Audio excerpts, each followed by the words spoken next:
Sabira bakenya gutancha gusaliense asingencho ya siasa ekiagero mulembe n'obwengencha sense ya Kenya oragire byara abarayibalia bakoyamirire serikali asogwe yakege kuba na kubabolia baganye obochole bonene eriyo emirimo yabo enyara ko bagekorolekana na kubachora.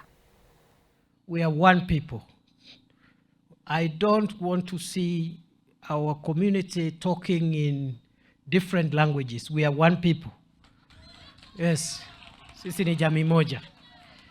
Yes. Zamani kikanisa, hii area yote from Kirinyaga all the way to Meru, tulikuwa Diocese of Mount Kenya East tukiongozwa na Askofu David Gitari wa Anglican. Ni kweli si kweli?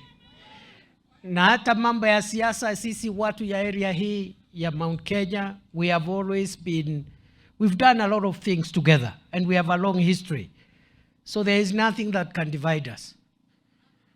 Na wale watu wanafikiri wataleta hasara hapa ya watu kuongea different languages, wa relax. Na waambiwe sasa hivi Deputy Rais ni fireman na atahakikisha kwamba jamii yote tutatembea pamoja. There is no problem.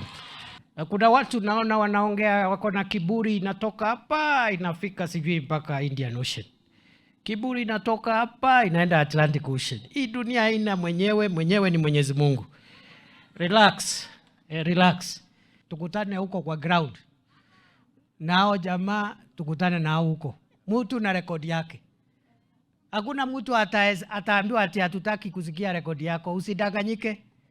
Na hakuna mtu hajakuwa kiongozi. Ile kitu itasaidia mtu, fireman toa rekodi yako. Ule mwingine toa rekodi yako.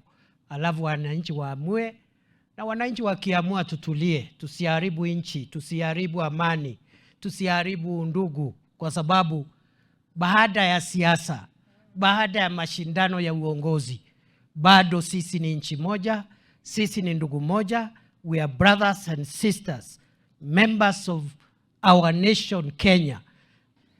Na watu wanaona fireman akiongea hivi wanafikiri sijui nini. My friend, kama tulishinda siku ile Uhuru Kenyatta alikuwa mstakiwa Hague wakiwa na William Ruto, hii ya next year ni mambo kidogo my friend.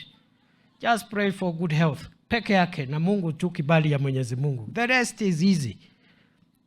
Kuna watu watashangaa because the Bible tells us God humbles the proud and God raises those who are humble. Ni kweli si kweli? Ni fire si fire? Kwa hivyo hakuna problem kabisa. We are all together, we are one community, one country, and we don't have another home to go to. Na sisi zote ni ndugu moja, from coast to western, from northeastern to Rift Valley to central. This Kenya is our homeland and we must protect it and love it and be peaceful.